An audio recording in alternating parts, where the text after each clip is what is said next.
All right, everyone. So we have discussed in this class about compressions. So compressions was the lesson that we just did last Monday.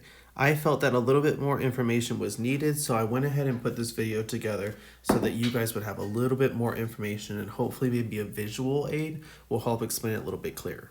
Okay, so the first type of compression that we were talking about is called contrasting.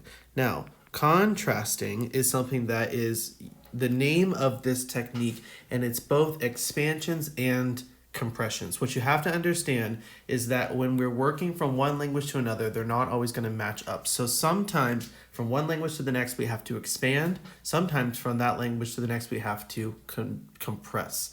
Expand usually makes it longer. Compress usually makes it shorter. Now, ASL as a language lends itself more to being expanded. There's less lexicons. So you run into situations more often where one word in English is not going to have one sign that corresponds to it in ASL. It has to be expanded to explain that concept. So we're going to talk a little bit about that. Also, just as a language, people use language differently. And so what's common in one language is not common in another. So this first one is a good example of that, contrasting. So contrasting, we're going to take a concept. Let's pick good. And if we are explaining the fact that something is good in the expansion, so expanding, let's say, into ASL, this would be signed as good, not bad. The exact opposite. It doesn't have to be the exact opposite, but it has to be something that we are juxtaposing with good to emphasize that it's really good. So it's good, it's not bad, it's good. Another example could be in English. This is English on this side over here. In English, we're going to say old. The expansion of this would be old. Not young, but old. Oftentimes, you'll see it repeated twice. So it would be old, not young, old. Okay, so this is the expansion of old. So since we're going from English to ASL, this is going to be an expansion. Now, when we're doing a compression, we would be going from ASL to English. That's going to be a compression. Now, again, it's not 100% of the time, but oftentimes when we move from English to ASL, we expand, and from ASL to English, we compress. So now we're going to take the same thing. We're going to take a sign that says, I'm old. I'm not young anymore. I'm old. And we are going to compress that to I'm old. And there's different variations of that. We could say I'm up in my years. We could say I'm trying to think of something creative. I've been around the block many times. In Native American communities, they say, I've seen many winters. All of these are going to be compressions of the ASL message. So we worked from ASL into English, and we compressed how we typically see ASL being signed into how we typically see English being spoken or written, okay? So that is going to be contrasting. Now, the next one that we're going to talk about is faceting. This is one that seemed to trip people up, so I want to make sure that this one is clear. Faceting is going to be when we take a concept and we use several different signs in order, sequentially, to clearly express that concept or idea. So let's want to stick with old, okay? So The person is saying that I am very old. All right. So now when we expand that from English to ASL, we're expanding that into signs something like this. I'm old. I have wrinkles. I use a cane. Maybe I have hunchback. Now, in English, when I'm writing this, it doesn't quite look right. But in ASL, you'll see how it's signed. This is how it's signed. Like, this is how you expand in ASL. This is natural occurring American Sign Language. This is the natural expression. And so, we've expanded the concept of old, actually more like, rather old, an elderly person, to its expanded form in ASL, which is old, wrinkles, have a cane, hunchback, okay? Now, the exact opposite of that is going to go from ASL to English. And so we're taking the exact same thing that we said up here, everything right here, this is the expansion, this is how we would see a deaf person sign it, and we're now compressing that. Because in English, if a person was saying, I'm getting up there, I'm kind of old, they wouldn't say, I'm old, I got a bunch of wrinkles, and I'm using a cane, and my back's hunched over. Like, no one would say that. That's not natural occurring English. So in order for us to produce an effective interpretation of this sentence, it should be compressed. Now, how are we going to compress it? We are going to compress it to essentially the same thing we came up with up here. But we're going to say something along the lines of, I am elderly, or very old, or one of the other creative expressions that we came up with at the top. And you can come up with some of your own as well. One of the really good ones that one of you came up with was old and decrepit.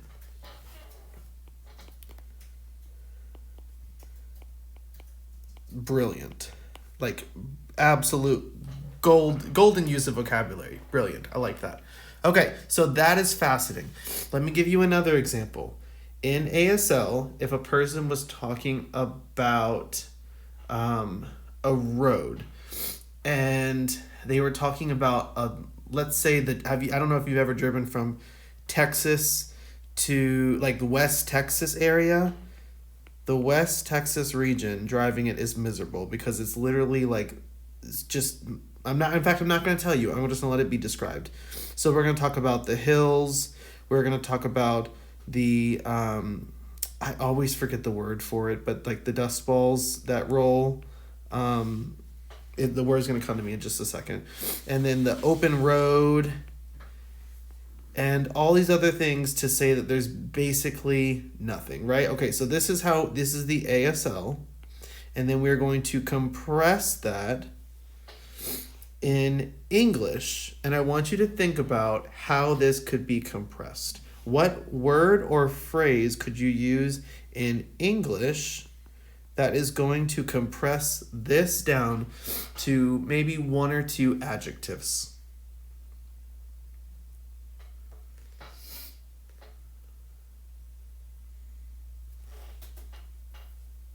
All right, I'm going to come up with oh,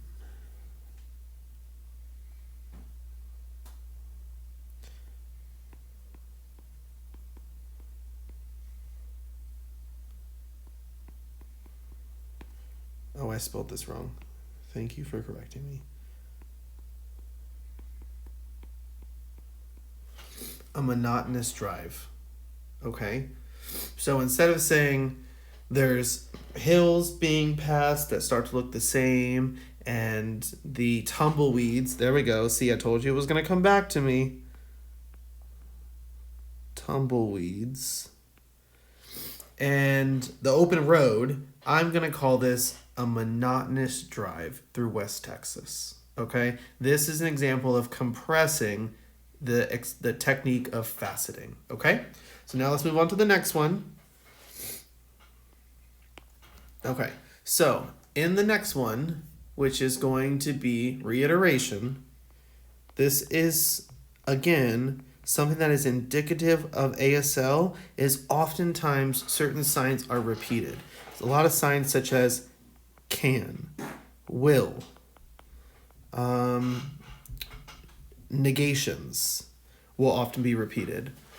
There's a lot of signs that in ASL we notice that they are used multiple times. However, in English, we only use them one time because saying them multiple times doesn't make sense. Okay? So, an example of this in ASL is that in English, expanding this will be I will graduate in May. Okay? Now, the expansion, English to ASL, is going to be will, for the tense marker, graduate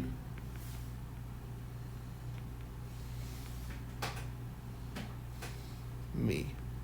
And this is obviously going to be glossed differently depending on how you write it, but will graduate me, will. Okay? Especially adding that will is emphatic, showing that graduation's around the corner. I'm going to do it.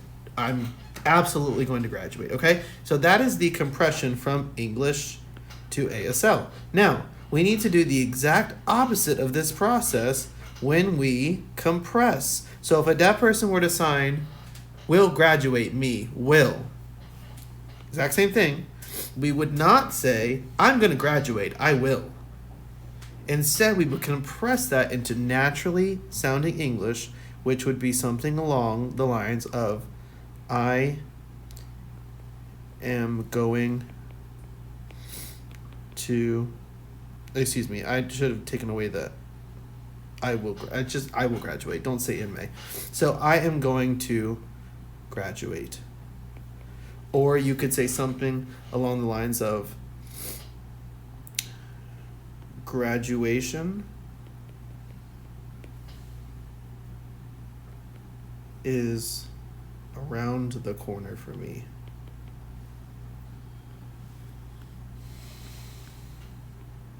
Or if you feel like the emphasis was on will, then you can say something along the lines of, I will definitely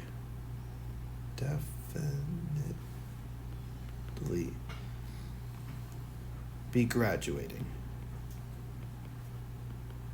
Okay? So these are all compressions of will graduate me, will. That's reiteration. See how the will was used twice? This is reiteration. And we need to compress that to be naturally sounding English. Okay? Now, let's move on to the next one. Just a few more to go. We're halfway through it. The next one is the use of 3D space. Okay, so with the use of 3D space, we've talked about this. This is the explanation that American Sign Language is a language that's based on, visual spatial features that do not exist and are not employed in English, right? So we don't have a 3D component in English. Therefore, we have to take a 2D language, English being 2D, and expand it to ASL being 3D. That also means that when we are compressing, we have to go from 3D to 2D. Now, there are certain things that we have to focus on when compressing. And the same thing could be said of when expanding, but that's not the purpose of this class. That's a different class. So when we're compressing, we have to look for things in ASL 3D space that are figure and ground. Now, in ASL, the ground is the one that moves. The ground is the one that does not move, okay? So when you're talking about sitting down at a table, the table is the ground. When you're talking about walking across a stage, the stage is the ground. It's very easy when the ground is actually the ground. But some other times when you're talking about walking up to a plane. The plane is the ground. It doesn't move. The figure is the one that moves. Now, in ASL, when we're using space, we're using 3D space, oftentimes the ground is going to come first and the figure is going to come second. So, something like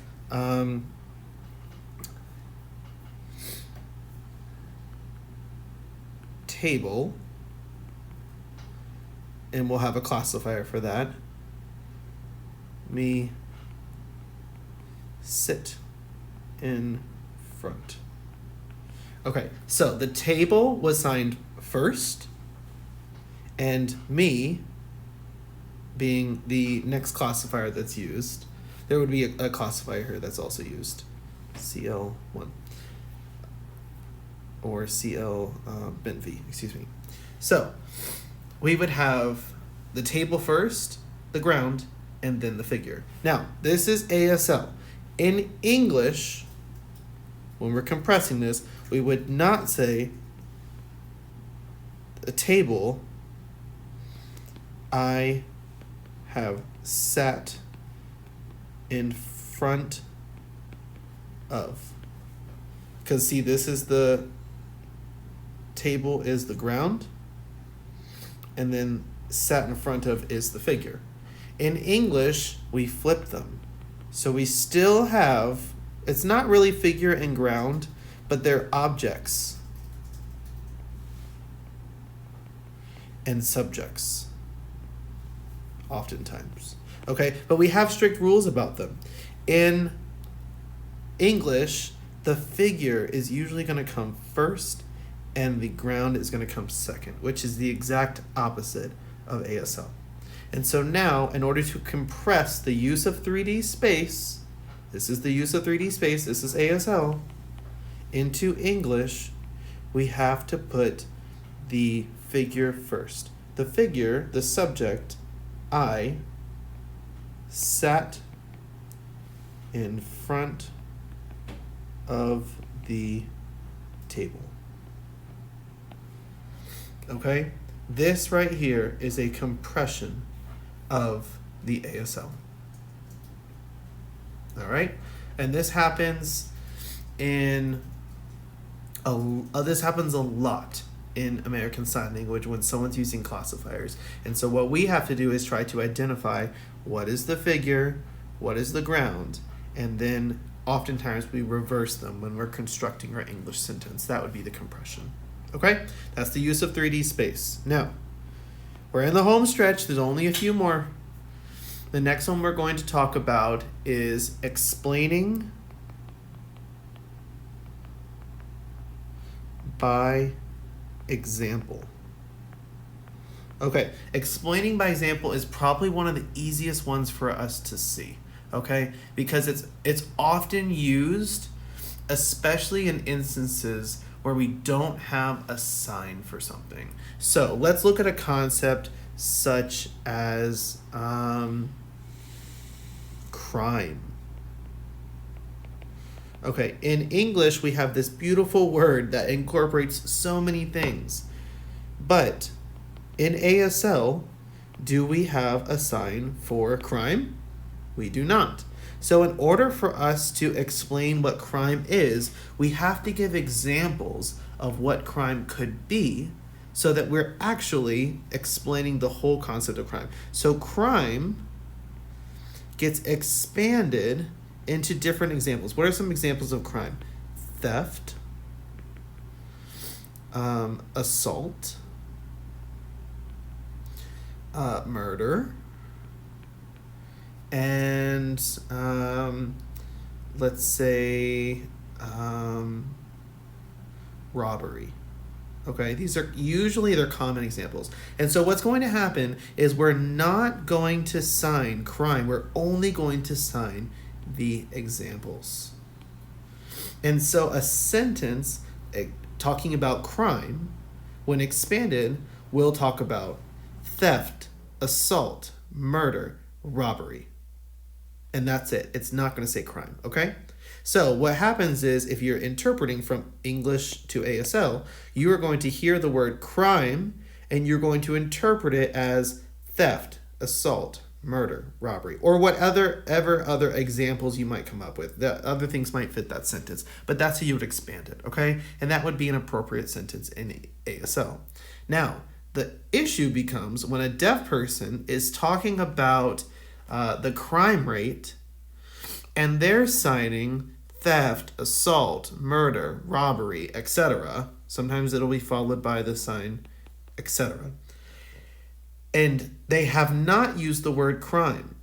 So when we're compressing it from ASL into English, we don't need to say theft, assault, murder, and robbery. All we have to say is crime. That's all you have to say. That is the compression. Now, are there times when you should say theft, assault, murder, and robbery? Yes. But if we are compressing this, if we're using a compression technique, as we often do, we would use the word crime. That is a compression of the ASL source message into a coherent, succinct English message. Okay? Is it wrong if you say theft, assault, murder, robbery? No. Is it a more effective interpretation if you just say crime? Oftentimes, yes. And for the purpose of learning how to do compressions, the answer is yes. Okay, that's explaining by example. There's many other things you could have, like concepts such as tools. The most common one that we use for educational purposes is weapon. There is absolutely no sign for weapon. And so what we have to do is we have to expand this to gun, knife, hammer, so on and so forth. And so when we say gun, knife, hammer, we've expanded that into ASL.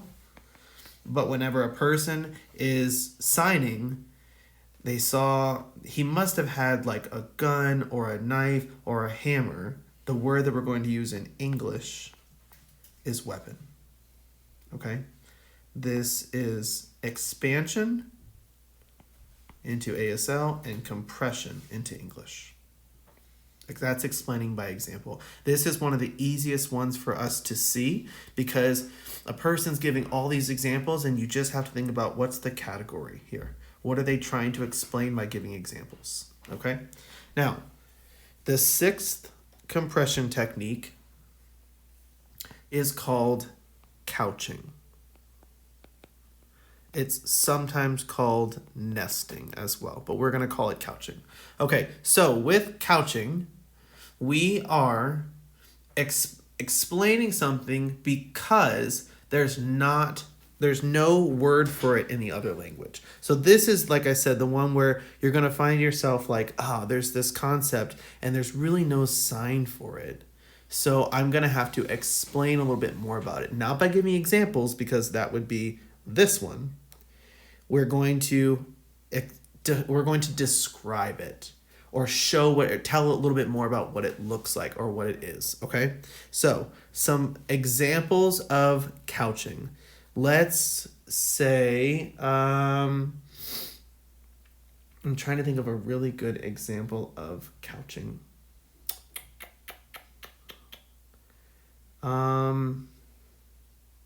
Well, all the examples I'm thinking of are explaining by example. Let's say truancy.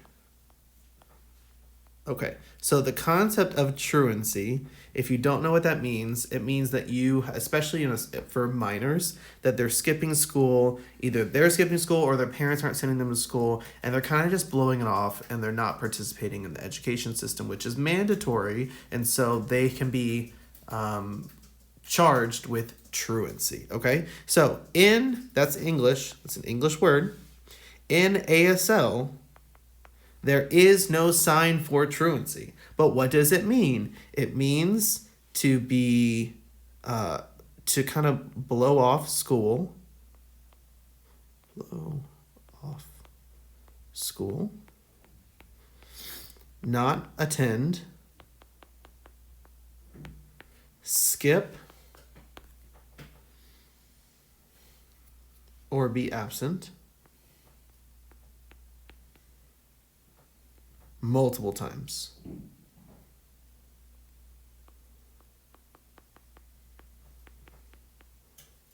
And it might even be saying something like along the lines of school isn't important. Okay. And you'll see how that's signed. Okay. So this is how we would explain the concept of truancy. We're not actually finger spelling truancy. We're explaining what truancy means. Okay. And by us doing that, by us describing it, what it looks like, then we are interpreting truancy. We've just expanded it into ASL. And again, the purpose of this is because there is no word, there's no sign for truancy in American Sign Language. However, when a deaf person is explaining the concept of truancy by doing all of this in ASL, we don't have to say, you were blowing off school and not attending, and you kept skipping school, and you did that over and over again, and you clearly didn't value school, and so that's what you're doing. We don't have to say that. All we have to say is this person is committing truancy.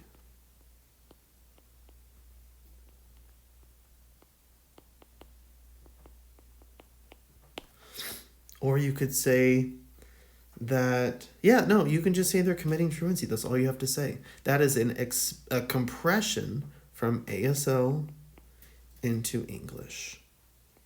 We're compressing that long message into 2 words. Okay? And again, the purpose of this is not, sometimes it's to save time. Sometimes saying all of this over here in ASL, trying to say all of that in English would take us a lot of time, and we don't have enough processing power to do that. So it saves us a whole bunch of time if we can just say 2 words. Sometimes this concept, committing truancy, is the perfect word to fit that sentence. Sometimes truancy is a better fit for the register. And so by us not saying something along the lines of blowing off school and just not showing up and playing hooky, then we are fitting that we're actually making that person's sentence sound much better, much more coherent in English. That's another one, though, you could say, is playing hooky. Oop, I'm spelling this wrong. And I think it's spelled like this. Playing hooky is another word you could use as a compression of all of this information in ASL into 1 or 2 words. Okay? So that's couching. Now, to go over the differences, because oftentimes people get confused about couching versus faceting. For faceting, we have a word in the other language. English signs old. ASL signs old. However, in American Sign Language, just signing old is not sufficient. So we have to add things like old, wrinkles, cane, hunchback. That is American Sign Language, and it's important. We just don't need to do the same thing in English. With couching, we didn't have a word. We don't have a sign for truancy.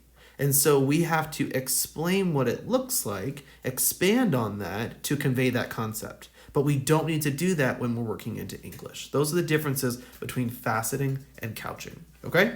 And the last one, we have reached the end. I know you stuck with me. Good job. The last one is describe, then do. Oftentimes you'll see a lot of role shifting with this. Okay? This is that beautiful ASL that everyone talks about. I love ASL. It's so beautiful. Yeah, well, this is it. It is narrative language and structure in American Sign Language that is indicative of American Sign Language. Okay? So the example we talked about in class was a person talking about yesterday they had a meeting with their boss, and I said to the boss, blah, blah, blah, blah. And my boss said back to me, blah, blah, blah, blah. And I said blah, blah, blah. And they said blah, blah, blah. And I said blah, blah, blah. And they said blah, blah, blah. Right? So in American Sign Language, we use role shifting to show those two different characters. That is an expansion technique because that is producing natural ASL. When we move back into English, when we are compressing that, we don't need to say me, blah, blah, blah. Him, blah, blah, blah. Me, him. We don't need to do that. This right here is a script. No one wants to read a script. No one wants to read that. What we actually want to hear is, I had a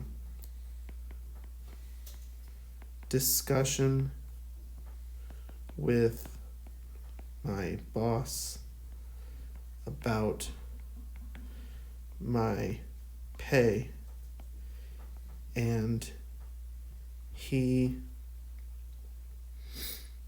was adamant that I was already earning a fair wage. Okay, so let me show you now what it looks like in ASL.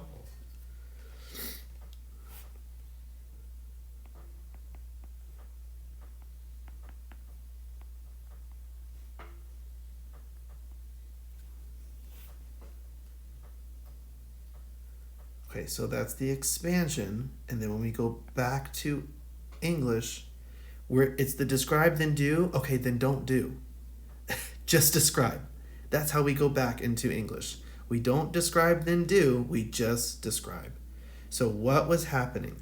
Changing the reported action, the direct speech. I'm so sorry, I cannot spell today. The direct speech into reported speech. So what happened? Describe it. I had a discussion with my boss about my pay, and he was adamant that I was already earning a fair wage. Okay? That is the seventh one. Describe, then do. Oftentimes you will see this in storytelling with a bunch of characters. And so what we don't have to do is I said, he said, I said, he said, she said, we said, they said. We don't have to do all of that. We can just describe what happened. Okay? So those are the 7 compression techniques. I know that they're hard to grasp, but feel free to watch this video again to help you go through it. Use this as a study guide. Take notes. For the quiz, you'll also be able to use whatever notes you need and use the readings that I've assigned. Use the PowerPoint that I created. Use all of that to help you get a good grasp of it. And then when you're on the actual quiz, you should be able to use those notes as well. If you still have questions after this, send me an email. Let's figure out a way to talk through it so that I can get you caught up. This is really important information, so I want to make sure that this is clear for you all and that you don't have any lingering questions, okay? All right, have a good week.